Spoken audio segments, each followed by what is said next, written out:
পৃথিবীতে একটাই গ্রন্থ আছে যে গ্রন্থ পড়লেও নাকি, শুনলেও নাকি, একে ভালোবাসলেও নাকি। বলে সুবহানাল্লাহ। পৃথিবীতে আর কোনো গ্রন্থ নাই যে গ্রন্থ পড়লে নেকি হয়, যেটা শুনলে নেকি হয়। আলিফ লাম মিম।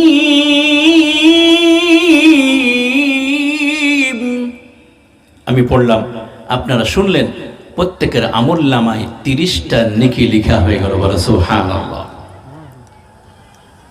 কারণ এখানে 3টি হুরুফ আছে। রাসূল বলেছেন আলিফ হরফুন, মিম হরফুন, লাম হরফুন, প্রত্যেক হরফে 10টা নেকি। এর মানে আমরা 3টি হরফ শুনলাম বা পড়লাম, প্রত্যেকের আমলনামায় 3 10 30টা নেকি লেখা হয়ে গেল। একটু জোরে বলুন সুবহানাল্লাহ। কোরআন থেকে কথা শুনলে জীবনটা পরিবর্তন হবে। আল্লাহ রাব্বুল আলামিন বলছেন ফামান তাবিআ হুদায়া ফালা খাউফুন আলাইহিম ওয়ালা হুম ইয়াহজানুন। এটা পবিত্র কোরআনের 2 নম্বর সূরা সূরাতুল বাকারার 38 নম্বর আয়াত। এটা আল্লাহ রাব্বুল আলামিন বলছেন এই হুদা নামক এই কোরআন, পৃথিবীর কোনো মানুষ যদি কোরআনকে যদি অনুসরণ করে চলে, এই কোরআনকে কেউ যদি মেনে চলতে পারে, আল্লাহ রাব্বুল আলামিন বলছেন তার কোনো রকম ভয় থাকবে না, কোনো রকম টেনশন থাকবে না, কোনো চিন্তা থাকবে না। যে ব্যক্তি এই কোরআনকে মেনে চলবে, এই কোরআনকে অনুসরণ করে চলবে, এই কোরআনকে গাইডলাইন হিসেবে মেনে নিবে, তার দুনিয়াতেও ভয় থাকবে না, আখিরাতেও ভয় থাকবে না। আজকে আমাদের ভিতরে অনেক রকম ভয়, কারণ এই কোরআন থেকে আমরা দূরে, কোরআনের কথাগুলো আমরা মেনে নিতে পারি না, কোরআনের অনুযায়ী আমাদের জীবনটা আমরা চালাতে পারি না। এই জন্য হাজারো ভয় আমাদের ভিতরে। আল্লাহ রাব্বুল আলামিন বলছেন ফামান ইত্তাবাআ হুদায়া ফালা ইয়াদিল্লু ওয়ালা ইয়াশকা। এটা সূরা তাহা 16 নম্বর পারা 19 নম্বর পৃষ্ঠা 11 নম্বর লাইনের 123 নম্বর আয়াতের অংশ। এটা তাফসীর খুলুন, তাফসীর মারিফুল কোরআন, তাফসীর তাবারি, তাফসীর কুরতুবী, তাফসীর ইজামুত তাফসীর, তাফসীর ইবনে কাসির, তাফসীর মারিফুল কোরআন থেকে শোনাচ্ছি।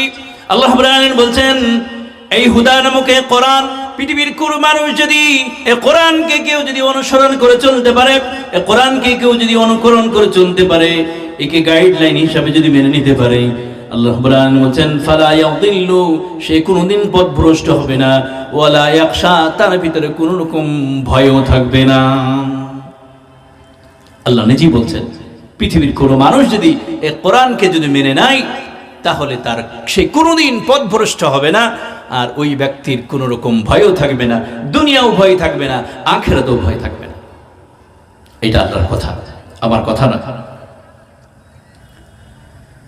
রাসূল সাল্লাল্লাহু আলাইহি সাল্লাম যখন দুনিয়া থেকে বিদায় নিয়ে চলে যাবেন, সাহাবীরা কান্না করছিলেন।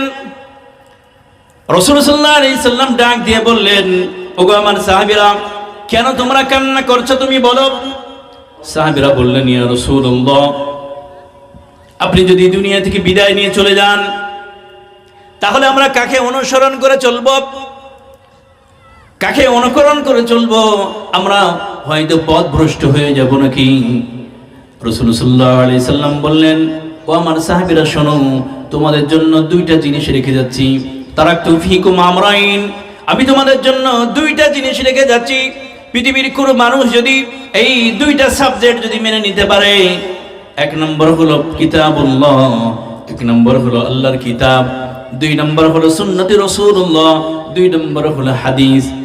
পৃথিবীর কোনো মানুষ যদি কোরআন এবং হাদিসকে অনুসরণ করে চলতে পারে, তাহলে ওই ব্যক্তি কোনোদিন পথভ্রষ্ট হবে না। আজকে পৃথিবীর মানুষের দিকে তাকিয়ে দেখেন, আমাদের জীবনের দিকে তাকিয়ে দেখেন, আমাদের সন্তানের জীবনের দিকে তাকিয়ে দেখেন। আজকে আমাদের সন্তানরা যখন স্কুলে পড়ে, তাদেরকে ক্লাস 1-এ পড়ে বাচ্চা ছেলে, তাদের 10টা থেকে 12টা সাবজেক্ট, কিন্তু এই 2টা সাবজেক্ট মিসিং, কোরআনও নাই, হাদিসও নাই। ঠিক কিনা বলেন? নাই। এজন্য আজকের আমাদের সন্তানরা আজকে তারা এত পিছিয়ে পড়েছে। অনেক অনেক এমন সন্তান আছে তারা পিতা মাতাকে মর্যাদা দিয়ে কথা বলে না। আমরা বিভিন্ন জায়গা যখন যাই, অনেক বয়স্ক মানুষ এসে আমাদের হাত ধরে কাঁদে আর বলে, হুজুর আমার সন্তানের জন্য একটু দোয়া করবেন, আমার জন্য একটু দোয়া করবেন, আমার সন্তানের জন্য একটু ওয়াজ করবেন। বলে কেন? বলে আমার সন্তান আমাকে পিতা বলে সেই আর গ্রাহ্য করে না, আমাকে সে অমান্য করে, আমাকে চোখ রাঙিয়ে কথা বলে, আমাকে ওষুধ কেনার পয়সাটাও দেয় না, একটু চা খাওয়ার পয়সাটাও দেয় না, আমাকে চোখ রাঙিয়ে কথা বলে, ধমক দিয়ে কথা বলে, আমাকে আর সেইভাবে ভালোবাসে না। আমি বলি বাবা আপনার সন্তানকে আপনি কি কোরআন শিক্ষা দিয়েছেন? বলে আমি তো সেই সুযোগ পাই নাই, আমি দিই নাই, আমি সেই গুরুত্ব বুঝি নাই। আমি বলি বাবা এটা তো আপনারই দোষ, আপনি সন্তানকে কোরআন শিক্ষা দেন নাই, আপনি অতটুকু শিক্ষা দেন নাই যে পিতা মাতার সাথে কিভাবে ব্যবহার করতে হবে, কেমন আচরণ করতে হবে, এই শিক্ষা তো ওই সন্তানের ভিতরে নাই। তাহলে কিভাবে আপনার সম্মুখে, কিভাবে আপনার সাথে সে সম্মানজনক কথা বলবে? সে তো জানেই না, আপনি তো সেই শিক্ষা দেন নাই। আজকে যুবকরা, আজকে পৃথিবীর দিকে তাকিয়ে দেখুন যুবকদের কি অবস্থা। অনেক যুবকরা আছে পিতামাতার সাথে রাগান্বিত হয়ে কথা বলে, চোখ রাঙিয়ে কথা বলে, ধমক দিয়ে কথা বলে, পিতামাতা যখন বয়স্ক হয়ে যায় তাদের আর খোঁজ খবর রাখে না। এমন মানুষ দুনিয়াতে নাই, আছে।